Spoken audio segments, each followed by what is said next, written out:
Welcome back. Today in this video, I'm going to look through a game that I played against one of you, my subscribers. And hopefully one or both of us can learn some lessons from this, and I know already that one of us can. And that's because my subscriber resigned, and I'm pretty sure that they were either ahead or we were drawn at the end. I might be wrong about that, but I have the game review running in the background. Let's switch over and take a look. It does say that we were drawn at the end. Okay, apparently I had some advantages during this game and I didn't capitalize on them correctly, and according to the graph, it was zeros. Fortunately, as with almost all my subscriber games, these are unrated daily games, so it's possible my opponent resigned because they didn't know what to do, they couldn't see any good move, or maybe they had something else to do and they knew they wouldn't be back before the time ran out and they didn't want to lose on time, so they resigned out of respect. That's possible too. But we're going to take a look. No, and this subscriber was from Germany. I think that's really cool that I have friends on chess.com from other countries and people that watch this channel. Hopefully I speak English clearly enough that if English isn't your first language and you've just learned English in school or from some other source, that you can still understand me. Unfortunately, despite my attempts, I still don't speak any other language well enough to speak it on this channel. My opponent opened with e4, and as they probably expected, I played the Caro-Kann defense. They played d4, and I played d5. This is very, very common. I noticed neither my opponent or I played any mistakes or inaccuracies until move 14, but here, I guess you can see that next little section. It does not look pretty. It looks very yellow and orange and red, but there's a blue in the middle. A great move by my opponent. Okay, right in this section, I had 1, 2, 3 inaccuracies and 1, 2, 3 mistakes. My opponent had 1, 2, 3, 4, 5, 6 inaccuracies, 2 mistakes, a miss, and a great move. Right here from move 14 to 23. And then after that, there was only 1 mistake, 1 great move, 2 great moves. That was it. But this right here should be the section that we can learn from. So my opponent should have played queen to f4. I don't know why. Does it help defend this pawn? I'm not really threatening that pawn. Is it threatening to... No, it's not threatening to go anywhere across there because I'm defending every single one of those squares. Some of them twice. Oh, so 3 times if you count the knight back here. So what is the queen on? Why is that the best move? I don't know. So it's no surprise to me that my opponent didn't find that. Or bishop to e3. Many of my opponents do like to trade off all the minor pieces as quickly as possible. I don't know why. That's just the way that they like to play chess. Maybe it's because they're better with just queens and rooks on the board. But yeah, I have a lot of opponents that would not surprise me at all if they played bishop to e3 here, and then it says my best move would be to push this pawn forward. If they played bishop to e3, play d4, and then they would take it. Wait, and then I would take them, and then they would take my... Wait, so I would... Why is that my best move then? If they played here, why wouldn't I just take their bishop now? It says it would actually be better for me if I first gave up a pawn with no compensation. Okay. Well, again, it would not have surprised me if my opponent had played that. The queen to f4 would have surprised me. a3 again is listed. That's been listed several times here. Bishop to f4, which the only thing I can see that does is add a defender to the e-pawn. Or maybe it gets out of the way of the knight wanting to come in here. I don't know. Or h4. Okay, well, if my opponent sees this, they'll see how many times the computer recommended h4 and a3, and in their next game, maybe they'll open with the ha opening, ha. Just play h4 and a3 as your opening next time, and then you won't ever have to worry for the rest of the game that you missed Stockfish recommending it here. But we're not going to learn anything. I just realized my opponent did play bishop to e3. What? Oh my. What? That's not an inaccuracy. That was one of their best moves. What? And it was one of my best moves to take back, but the engine actually says I should have... Yeah, see, earlier it said if they had done that, I would play d4, but again, that just gives up a pawn and then does the bishop trade. It made sense to trade the bishops first. It's listed here, but it says even better would have been bishop to b4. And then they would have played a3. I would have brought it back. I would have come back here. Well, then why would I have gone over there in the first place if they were just going to play a3? Do I want them to play a3? Then I would come back. I shouldn't trade. But if I shouldn't trade, why is d4 so high? Give up a pawn and then trade. No, sorry. Sorry, Stockfish, I don't understand. I traded the bishops here. They took back with they should have taken back with the queen, but for some reason taking back with the rook was worse. Why? I think I do understand why it would have been a little bit worse to take back with the pawn. I admit I was kind of hoping that they would, because then that pawn would be isolated in the middle of the board. It would be doubled behind this one. It couldn't go anywhere. But I did know when I took there that they could take back with either one of those. What I don't understand is why one of those is worse. I don't know, and maybe I never will, but they took back with the rook, and for some reason that was worse because now I can play d4. Wouldn't they just take it? Okay. I think I understand because I did follow the line out just a little bit. In this case, it makes more sense than earlier. When they put the bishop on e3, it still doesn't make sense to me to play d4 there because they're going to take the pawn and then we're going to trade bishops and I've lost a pawn. And I've opened up the file that they have the rook and queen on. But here I understand it because right now they only have 2 defenders on this pawn and I have 2 attackers on it. This diverts one of those defenders, right? It diverts the knight because I think it says the knight would take back and they probably would because right here I'm threatening these 2 pieces. The queen isn't going to take my pawn because my knight's defending it. So they're going to get rid of that pawn with their knight, but that allows me to get rid of this pawn and then I don't follow anything else after that. Okay, so I do understand d4 here because it trades pawns. It's an equal pawn trade. Earlier it would not have been an equal pawn trade. Earlier I would have just given up a pawn for free and then traded bishops there. Okay, so I missed that. Or move rook a to c8. Yeah, this is one of those times where if I had moved a rook to a file, I would have put it on the wrong one because I probably would have thought here because that pawn can go forward and that wouldn't have been good. But I need to put one of my rooks on c8 because I don't have a pawn on the c file, I guess. But I'm not going to go down there, right? Or queen to a5. Every single game of mine that I can remember analyzing over the last 2 weeks, it says queen to a5 at some point. Or knight to a5. I don't remember that one coming up recently, but that would have been a move. All right. Okay. Well, I'm not sure I learned anything here, except that when I divert the knight here, I could have picked up the other pawn. I don't know what I was thinking exactly about pulling this knight back to e7, except maybe I was thinking about wrapping it over here someplace to come at the pawn from the other side. It did count it as a mistake. I don't know why it's so bad. Oh, we're still even, so we're very close to even, so it's not that bad. Now, they need to come back here or put a knight in front of my pawn. Okay, that I do understand. Putting a knight in front of my pawn would have been good. Or a3. All right, here's a lesson for you, dear subscriber. Play a3 if you're never sure what to do. Stockfish has recommended it on almost every turn in this game. They played g4. So yeah, I don't think g4 should have been counted as a miss. Maybe a mistake, because it says I have nearly a -1 advantage if I will play d4. No, they're still going to take, right? Oh, but now I don't have the knight over here anymore to take that pawn. So why? What? Yeah, they're just going to give up a pawn and then I will play knight to g6? Well, I have mentioned a lot that I don't understand pawn breaks or when it's the best time to move which pawns. This one, I thought I got it for a second because, they removed the defender of their knight when they pushed their g-pawn, but it doesn't matter. Their knight's just going to take the free pawn I gave them. And then, you know what? I'm going to get them back by putting my knight over here. They're probably going to play h4 then. It says they wouldn't, but why wouldn't they? Then where does this knight go? In there? Oh, I guess it could take the pawn from over here. It doesn't say I would. Okay. I played my 4th best move, but it was counted as inaccurate. And I told you, Stockfish always, tells me bad things, calls me names whenever I put a rook on one of these files here toward the middle. I should have put one of my rooks on c8, but I put it here because I was thinking about playing d4. Doesn't look like I ever did, but I was thinking about it.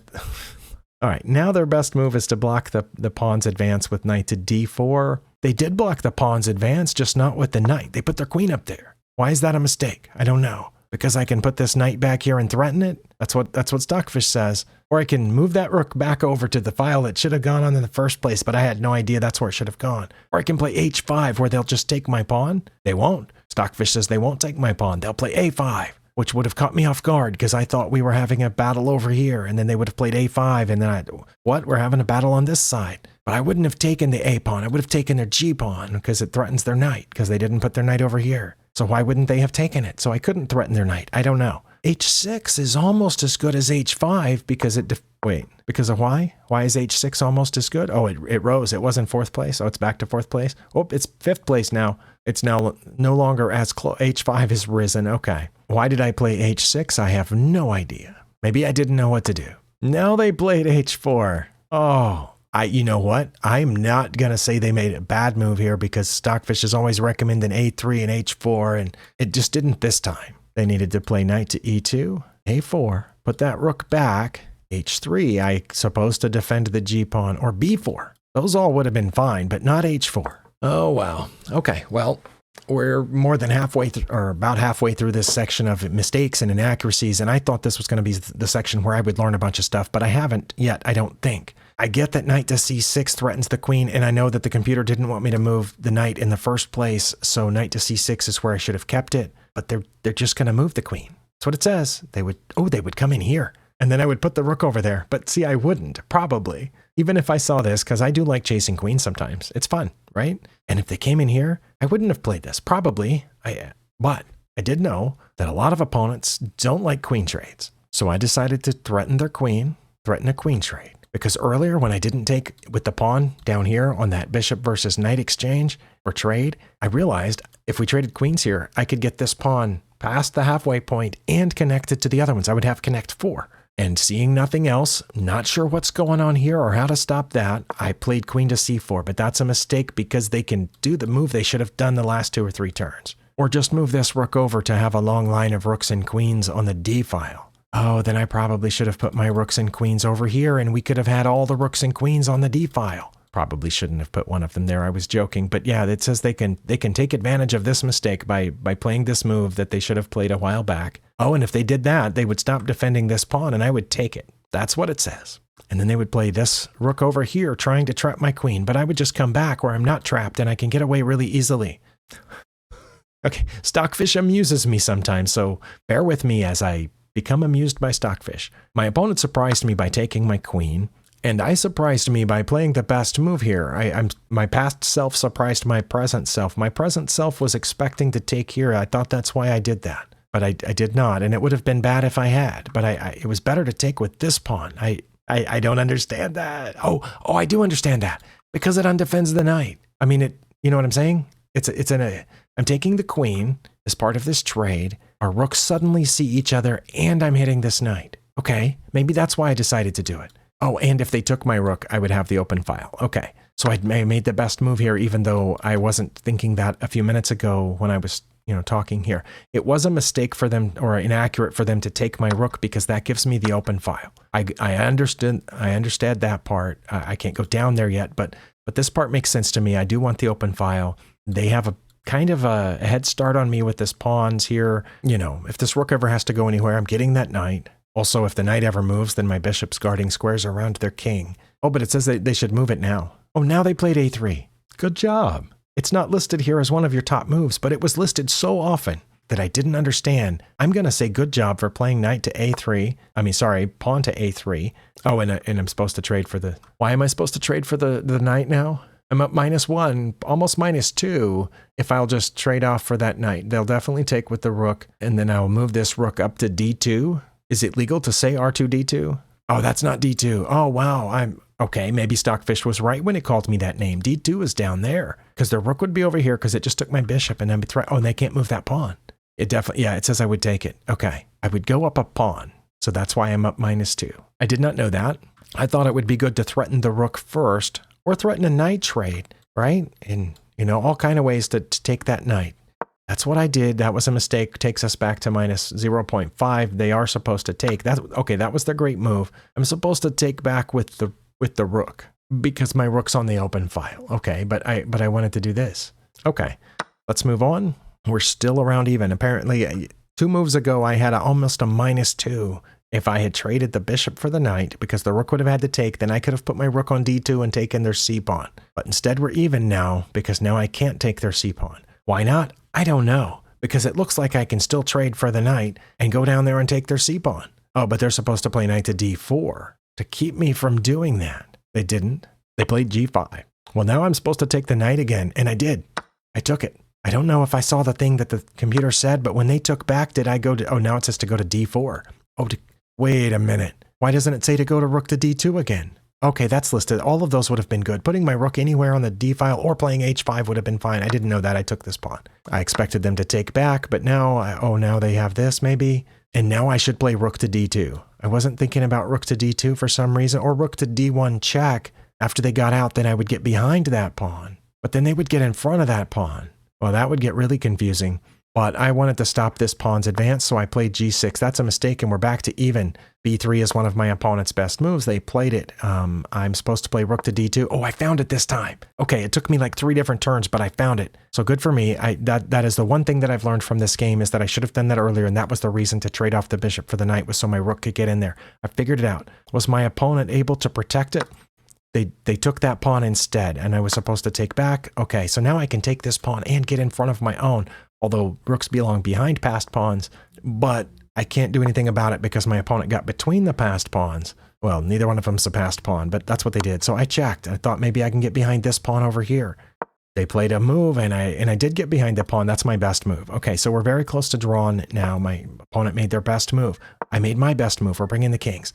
I'm going to have a harder time getting around because their pawns are guarding these two squares, these dark squares. Well, all of them. The only way I can get around, I have to go all the way, right? That's the only way I can get over there. So I'm not going to be able to get to this pawn in time, but I have to try. They're coming toward my pawn. King to e7 is my best move. I'm coming too.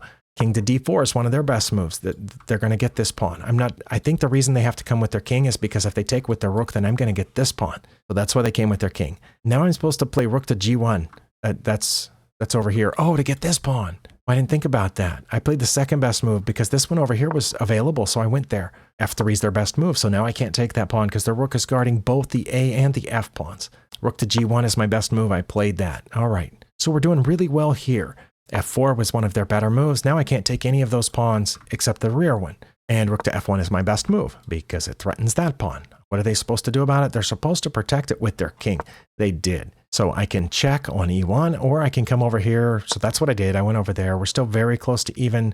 But now they can take this pawn. And I thought they were going to. If they take that pawn, I'm going to take this pawn with check. But then they're just going to go here. And they're going to be fine. We're going to be very close to even. But they didn't. They came back toward that pawn with the king. So I went back to f1. I thought we were going to have a repetition. But now my opponent took this pawn. It doesn't matter.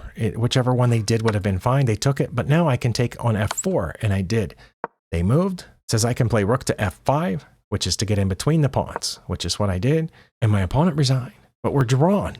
If they play rook to e4, which defends this one and lets me have that one, I'm not sure how that's drawn. That's probably why they thought they can't protect both of those pawns. Or they can play king to b6, which comes after my a pawn, and they have a passed pawn. Or they can play rook to g4. So putting the rook on one of these two files to protect one of those two pawns and let me have the other one. Or putting their king over here to come after this. All of those would have been fine and we would have been drawn. But I think I understand why my opponent thought that it wasn't drawn. Because if they protect this, well, they can't protect that pawn. But if they protect this pawn, I'm going to get that one. And now I have a passed pawn. How are they going to stop it? I don't know. The main lesson that I've got here for my opponent is to not resign.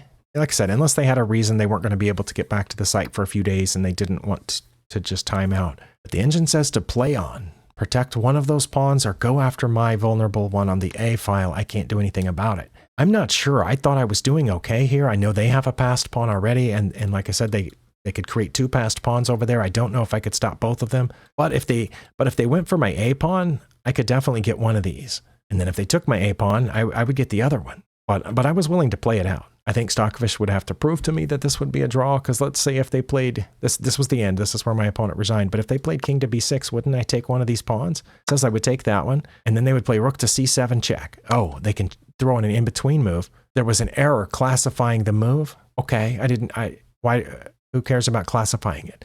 And here I only have 3 legal moves. Okay, well, I can't go up because of the pawn, right? So I can only come down. Yeah, you already said that. Wow. I don't know why one of them seems slightly better. It says their best move is to check me, but they could also play c4. If they played c4, wouldn't I take this pawn too? Well, if they checked me, then we're going to repeat, right? Chess.com, fix your stuff. Okay, so let's say I came here, then are they going to check me again? They can. Okay, I think I see the thing here is that no, I was going to say that they could keep checking me, but they can't. They can't check me again now. Now they play c4 and I take this pawn. Look at, why? Oh, because they can get that one? Okay. And it says rook to e3 is my best move. I guess that's because it targets that one and aims to get behind this one. And white actually has a very slight edge. Maybe because they're about to pull the same thing that I just pulled on them, getting between these two pawns. Yeah, chess.com's falling apart here. Has no idea what's going on. Okay. All right. Thank you for the game to my opponent, and good job. I wish you hadn't resigned. One of us might have blundered in this end game. It looks like there were a couple of places where not all the moves were going to keep us at a drawn position, but we were very close to drawn when you resigned. I didn't know it for sure, and again, maybe you just couldn't think of the best move. But again, thank you for the game. To the rest of you, thank you for spending your time here. I'll see you next time.